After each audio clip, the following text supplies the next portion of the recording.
ফলহারিণী অমাবস্যার দিন ফল নিয়ে মাকে দেন, যেহেতু কথাটা ফল আছে, কথাটা কিন্তু কর্মফল হরণ করেন মা। আমরা যে সুকর্ম করি কিংবা অজ্ঞানত কুকর্ম করি, সেটা সেই দিন কিছু ক্রিয়াকর্ম করলে মা কিন্তু ফল বা কুকর্ম হরণ করেন, সুকর্ম দান করেন। 1873 সালে রামকৃষ্ণ পরমহংসদেব শারদামণি দেবীকে, মা শারদামণি দেবীকে ষোড়শী রূপে পুজো করেছিলেন। এবং এই ফলহারিণী অমাবস্যায় যদি পুজো করা যায় তাহলে কিন্তু সুখ সমৃদ্ধি মোক্ষ লাভ হয়। আমাদের যে কুকর্মের প্রভাব সেটা নাশ হয়। এই ফলহারিণী অমাবস্যা জ্যৈষ্ঠ মাসের অমাবস্যা তিথিতে পালিত হয়। নিষ্ঠা অনুসারে এই পুজোটা করতে হয়। তন্ত্র মতে তারাপীঠে বহু মানুষ এই দিন কিন্তু পুজো করে থাকেন। এবারে আসি, আপনারা যারা গৃহী আছেন তারা বাড়িতে বসে এই ফলহারিণী অমাবস্যায় কি করবেন? ফলহারিণী অমাবস্যায় সারা দিন মায়ের নাম যদি আপনি জপ করেন এবং মৌন ব্রত পালন করেন, মানে বেশি কথা বললেন না, প্রয়োজনীয় কথা দু একটা ছাড়া শুধু সারাদিন মায়ের নাম জপ করে গেলেন, এবং সকালবেলা সারা দিনে আপনি যদি একটু গঙ্গা স্নান করেন তাইলে কিন্তু খুব ভালো হয়। আর মাকে যদি পুজো করেন তাহলে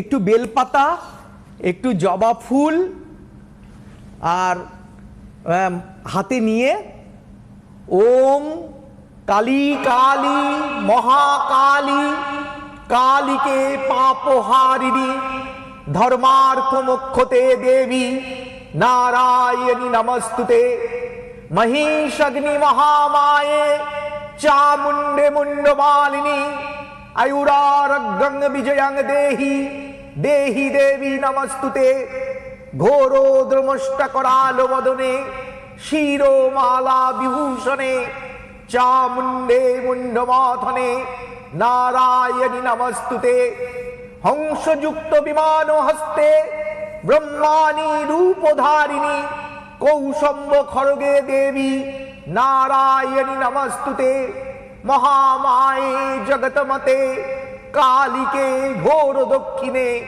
গৃহন্নাং বন্দনা দেবী নমস্তে শঙ্কর প্রিয়ে।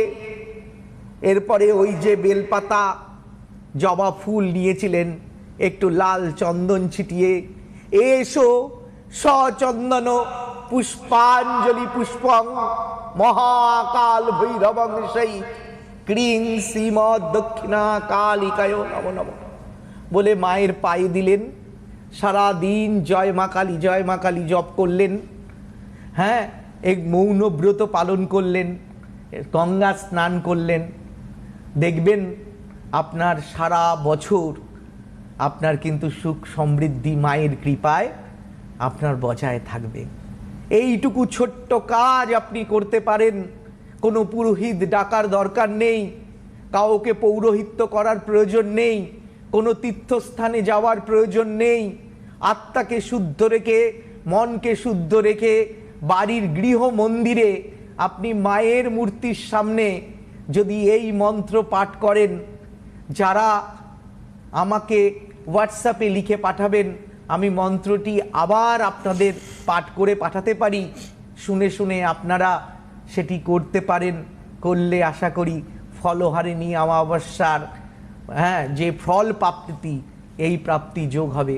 বহু মানুষ দেখি ফল নিয়ে মাকে দেন, কোনো প্রয়োজন নেই। ফল আপনি দান করতেই পারেন, যে কোনো ফল দিতে পারেন, কিন্তু ফলহারিণী কথার অর্থ হচ্ছে যে আপনার যে কুকর্ম, আপনার যে অজ্ঞানত অবস্থায় যে পাপ করেছেন, সেই কর্মফল, কুকর্ম ফল হরণকারী মা সেদিন কিন্তু হরণ করেন। আপনার জীবনে সুখ সমৃদ্ধি ডেকে নিয়ে আসেন। আপনারা কিন্তু ভক্তি শ্রদ্ধার সহিত এটা কিন্তু করলে আমি আশা করব আপনারা ফল পাবেন। আমরা তো না পুজো করব সেদিন, আমি সেদিন জলপাইগুড়িতে আমি প্রদীপ চৌধুরী ওনার বাড়িতে প্রতি বছর আমি পুজো করে থাকি। সেদিনও আমি কিন্তু তারাপীঠ হয়ে গিয়ে ওখানে পুজো করব এবং ফলহারিণী পুজো সেদিন করব। সেই পুজোতে আপনারা যারা যারা আমাকে আপনাদের নাম গোত্র হোয়াটসঅ্যাপে পাঠাবেন, তাদের প্রত্যেকের নামে আমি সংকল্প করে পুজো করব। তার জন্য আমাকে কোনো অর্থ আপনাদের পাঠাতে হবে না, আপনারা শুধু নাম আর গোত্র পাঠিয়ে দিলে আপনাদের নামে আমি পুজো করব। আপনারা সকলে ভালো থাকুন। মানুষের সমস্যাবিহীন মানুষ্য জীবন হয় না। যে মানুষ বলবে আমার জীবনে সমস্যা নেই, তিনি কিন্তু মিথ্যে কথা বলছেন। সমস্যাবিহীন মানুষ্য জীবন হয় না। হ্যাঁ, তাই মায়ের কাছে আপনারা প্রার্থনা করুন যেন সুখ সমৃদ্ধি আপনাদের জীবনে আসে, আপনাদের সমস্ত দিক থেকে আপনাদের কিন্তু যাতে ভালো হয় তার জন্য মায়ের কাছে ফলহারিণী অমাবস্যায় আপনারা প্রার্থনা করতে পারেন। বেশ।